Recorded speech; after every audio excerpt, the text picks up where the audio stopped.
اللہ کے آخری نبی محمد صلی اللہ علیہ وآلہ وسلم کے اعلان نبوت کرنے سے پہلے صحرائے عرب میں ایک ماں اپنے 8 سال کے بچے کے ساتھ ننہال کی طرف جا رہی تھی کہ راہزنوں نے حملہ کر کے تمام مال و اسباب لوٹ لیا اور جاتے ہوئے اس بچے کو اٹھا لے گئے۔ راہزنوں نے مکے کے مشہور بازار عکاظ میں اس بچے کو فروخت کرنے کے لیے پیش کر دیا۔ دوسری طرف حضرت خدیجۃ الکبریٰ رضی اللہ تعالیٰ عنہا نے اپنے بھتیجے حضرت حکیم بن حزام رضی اللہ تعالیٰ عنہ سے فرمایا کہ میرے لیے ایک عربی نسل کا سمجھدار غلام خرید لاؤ۔ حکم کی تکمیل کرتے ہوئے آپ کا بھتیجا بازار پہنچا، جہاں اسی بچے کو دیکھا جو راہزنوں نے اٹھا لیا تھا۔ آپ نے اسی بچے کو خرید کر اپنی پھپھو کو پیش کر دیا۔ جب حضرت خدیجۃ الکبریٰ رضی اللہ تعالیٰ عنہا سرور کونین صلی اللہ علیہ وآلہ وسلم کے نکاح میں تشریف لائیں تو اس غلام کو بھی بارگاہ اقدس میں بطور تحفہ پیش کر دیا۔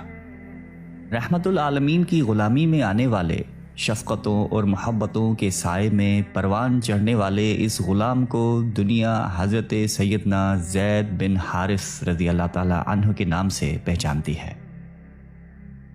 کچھ یوں ہوا کہ حضرت زید رضی اللہ تعالیٰ عنہ کے قوم کے چند افراد حج کے غرض سے مکہ آئے تو انہوں نے آپ کو پہچان لیا اور جا کر والد کو خبر دے دی کہ تمہارا بیٹا غلامی کی زندگی گزار رہا ہے۔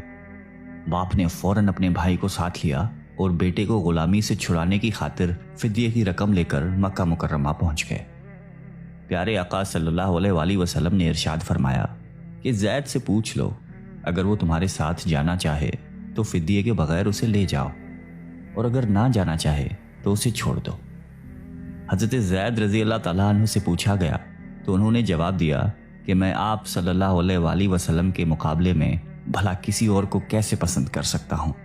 آپ میرے لیے ماں، باپ اور چچا کی جگہ ہیں۔ باپ اور چچا نے کہا کہ زید، تم غلامی کو پسند کر رہے ہو؟ حضرت زید رضی اللہ تعالیٰ عنہ نے فرمایا کہ میں اس عظیم ہستی کا ساتھ کبھی نہیں چھوڑوں گا۔ حضرت زید کی غیر معمولی محبت اور تعلق کے خاطر کو دیکھ کر پیارے آقا صلی اللہ علیہ وآلہ وسلم نے انہیں آزاد کر دیا اور فرمایا کہ زید میرا بیٹا ہے۔ والد اور چچا نے جب حضرت زید رضی اللہ تعالیٰ عنہ پر یہ اعزاز و اکرام دیکھے تو وہ مطمئن ہو کر گھر لوٹ گئے۔ صحابہ کرام حضرت زید رضی اللہ تعالیٰ عنہ کو پہلے زید بن محمد کہا کرتے تھے، لیکن سورہ احزاب کی آیت نمبر 5 کے نازل ہو جانے کے بعد سب آپ کو زید بن حارث ہی پکارا کرتے تھے۔ حضرت زید رضی اللہ تعالیٰ عنہ آسمان فضیلت کے وہ چاند ہیں جس کی چمک کبھی ماند نہ پڑے گی۔ وفا شعاری، شوق جہاد، ذوق عبادت، عاجزی اور انکساری میں بلند مقام پایا۔ کم عمری سے لے کر شہادت تک رسول اللہ صلی اللہ علیہ وآلہ وسلم کا ساتھ نبھایا۔ آزاد کردہ غلاموں میں سب سے پہلے دولت ایمان کو جھولی میں بھرنے کا شرف پایا۔ وہ واحد صحابی ہیں جن کا نام قرآن مجید میں آیا ہے۔ صحابہ کرام میں نبی کے محبوب کا لقب پایا۔ سن 2 ہجری میں غزوہ بدر کی فتح مبین کی خبر مدینے پہنچانے کے لیے بھی آپ رضی اللہ تعالیٰ عنہ کا نام سامنے آیا تھا۔ 2 شعبان سن 5 ہجری کو جب رسول اللہ صلی اللہ علیہ وآلہ وسلم غزوہ بنی مستلق روانہ ہوئے تو آپ کو مدینہ پاک میں اپنا نائب بنایا۔ 7 یا 9 مرتبہ حضور اکرم صلی اللہ علیہ وآلہ وسلم نے آپ کو امیر لشکر بنا کر روانہ فرمایا اور ہر مرتبہ آپ نے کامیابی و کامرانی کا جھنڈا لہرایا۔ اعلان نبوت کے 10ویں سال ماہ شوال میں آپ صلی اللہ علیہ وآلہ وسلم نے سفر طائف فرمایا۔ جب کفار رحمت العالمین پر پتھروں کی بارش کرتے، ساتھ ساتھ تانا زنی کرتے، گالیاں دیتے، تالیاں بجاتے اور ہنسی مذاق اڑاتے تھے تو حضرت زید رضی اللہ تعالیٰ عنہ دوڑ دوڑ کر اپنے محبوب کریم صلی اللہ علیہ وآلہ وسلم پر آنے والے پتھروں کو اپنے بدن پر لیتے تھے اور رحمت عالمین کو بچانے کی کوشش کرتے، یہاں تک کہ آپ کا سر زخمی ہو گیا تھا۔ ایک مرتبہ حضرت زید رضی اللہ تعالیٰ عنہ کسی سفر پہ روانہ ہوئے تو ایک منافق آپ کے ساتھ ہو لیا۔ ایک کھنڈر کے پاس پہنچ کر وہ منافق کہنے لگا کہ ہم یہیں آرام کرتے ہیں۔ دونوں اندر داخل ہوئے۔ حضرت زید رضی اللہ تعالیٰ عنہ آرام کرنے لگے۔ یہ دیکھ کر اس منافق نے آپ کو رسی سے مضبوطی کے ساتھ باندھ لیا اور آپ کو قتل کرنا چاہا۔ آپ نے اس سے پوچھا کہ تم کیوں مجھے مارنا چاہتے ہو؟ اس نے کہا کہ اس وجہ سے کہ محمد صلی اللہ علیہ وآلہ وسلم تم سے محبت کرتے ہیں اور میں ان سے شدید نفرت کرتا ہوں۔ آپ نے فوراً پکارا، یا رحمان، یا اللہ میری مدد کر۔ اچانک منافق کے کانوں میں آواز آئی، اسے قتل مت کر۔ منافق کھنڈر سے باہر نکلا مگر کوئی نظر نہیں آیا۔ اس نے پھر قتل کرنا چاہا، پھر وہی آواز پہلے سے بھی زیادہ قریب سنائی دی۔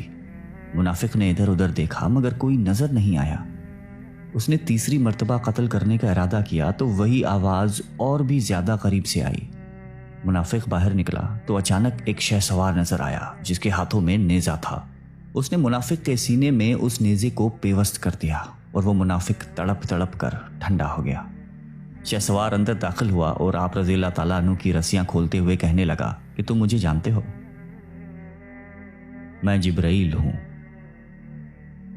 سن 8 ہجری میں جب غزوہ موتا کا معرکہ رونما ہوا تو حضرت سیدنا زید رضی اللہ تعالیٰ عنہ اسلام کے علم بردار تھے۔